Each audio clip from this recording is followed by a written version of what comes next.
President Donald Trump has said that the US will not lift its blockade on Iranian ports until a deal has been reached with Tehran. It comes as the end of the two-week ceasefire looms with no sign of an extension.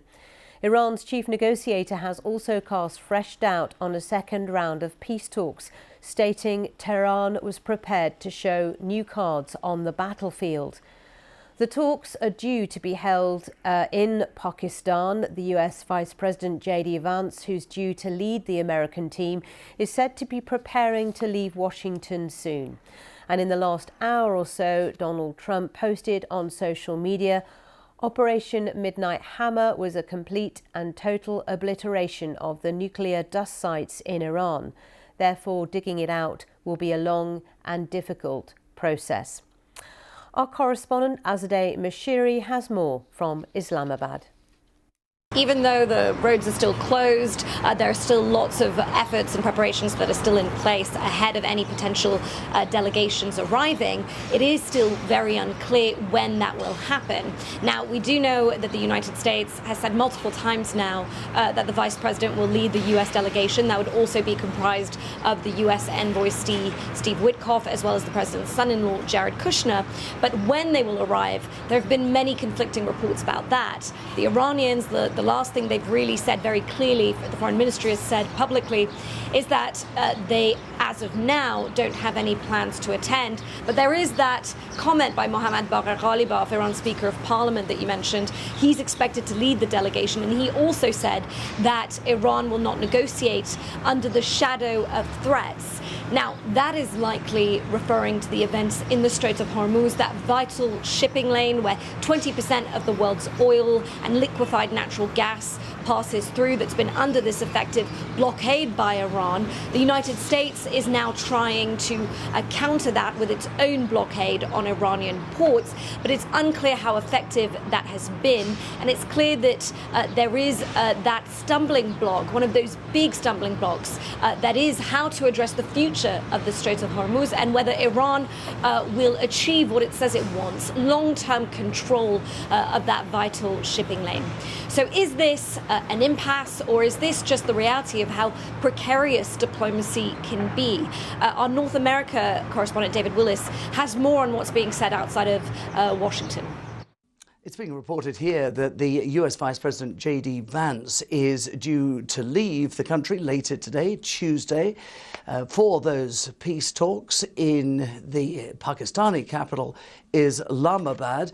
It was thought at one stage that he would be en route by now, and the fact that he isn't and has spent the night in Washington, D.C. can perhaps be attributed to the fact that there is uncertainty over whether the Iranian delegation is going to be present at those talks. Iran has accused the United States of violations of the terms of the ceasefire agreement, in particular by blockading Iranian ports, and that is something that caused the chief negotiator on Iran's part to take to social media last night to say that President Trump was, in his words, seeking to turn the negotiating table into a table of surrender. Iran doesn't negotiate under the shadow of threats, that social media post concluded. Lifting that US blockade on Iranian ports could prompt the Iranian delegation to return to negotiations in Islamabad. But in a social media post of his own, Donald Trump said that the blockade would remain in place, as he put it, until a firm deal, a long-lasting deal, was reached with Iran. Mr. Trump, of course, is eager for a deal. He doesn't want to see another rise in oil prices, and he wants to see the Strait of Hormuz reopened. That has virtually ground to a standstill once again. The US also wants Tehran to hand over its enriched uranium supplies, and that is something that Tehran has said is non-negotiable. So it does seem that the maximum that Iran is willing to give is less than the minimum the US is demanding. All this and still uncertainty surrounding a next stage of peace talks, with the clock ticking down to the end of that ceasefire agreement. David Willis there in the US for us, and Azadeh Mashiri in Islamabad, just talking us through what is at stake as far as these talks are concerned. Let's get the view of Dr. Stephen Zunis, Professor of Politics and Director of Middle Eastern Studies at the University of San Francisco. Professor Zunis, always good to talk to you. So what are your expectations? Unfortunately, not very high. I mean, I think about how the original Iran nuclear deal took over 2 years of intense negotiations. I mean, Secretary of State Kerry and Iranian Foreign Minister Zarif met no less than 50 times, going over the agreement line by line, and Trump saying, "Oh, we can march in and force them to give a deal without technical experts at hand and on condition on terms that are far less generous to Iran than the original one was, which was already pretty strict." So I really, unless there's something hiding from us, I really can't see how the talks will move forward, or if they'll even happen at all. And given what President Trump has just recently posted on Truth Social in the last few hours about what he calls Operation Midnight Hammer, completely, totally obliterating nuclear dust sites in Iran, but that therefore making it very, very difficult, he says, to dig this all out. The process will be long and difficult. What do you make of those comments in the run-up to what could be very critical talks if they do happen this week? It may mean that he might be willing to accept some kind of more vague kind of promises, like he had with North Korea a few years ago, and claim a victory from that. But my sense is that he really is threatening war as well, that he really is expecting some kind of capitulation, which I really don't see happening. I mean, if anything, the Iranian position has hardened in recent weeks, perhaps in part because more hardline leaders have ascended to the top. But also, I think that they really don't trust the United States at this point.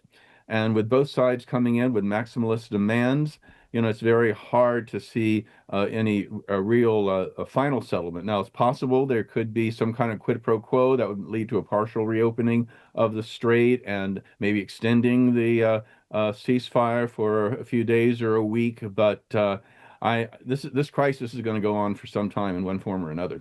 Okay. Dr. Stephen Zunis, well, thank you once again for talking to us on BBC News. Well, in the meantime, China's President Xi Jinping has called for the opening of the Strait of Hormuz for the first time since the closure of that passageway and the beginning of this war, of course. So speaking by phone to Saudi Crown Prince Mohammed bin Salman, President Xi said the Strait of Hormuz should remain open for normal passage, which aligns with the common interest of countries in the region and the international community.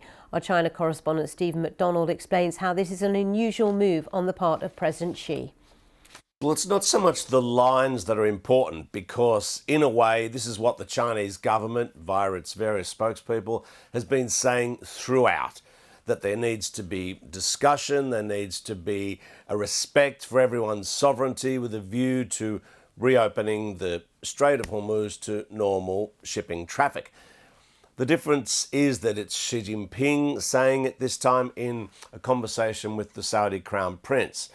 Now, in that conversation, or at least from the readout we get from that conversation, he wasn't blaming anyone directly, but in the past, the Chinese government has said that this really is all the US and Israel's fault for starting this war, and that they're the ones who should be taking the main initiative to ease off on all of the hostilities.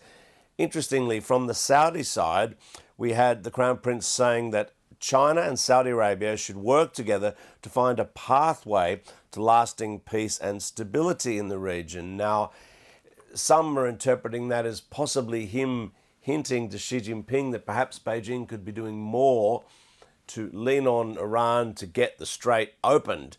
But there is an element of tea leaf reading in this, because this is all this diplomatic speak that we're trying to unpack. Another thing that's happened, though, in the last 24 hours is that a cargo ship coming from China bound for Iran has been intercepted by the US and boarded. Now, we don't know what cargo it was carrying, but this is no doubt something that the Chinese government will not be happy about, and we're likely to be hearing more about that in the coming hours when the Foreign Ministry holds its regular press briefing.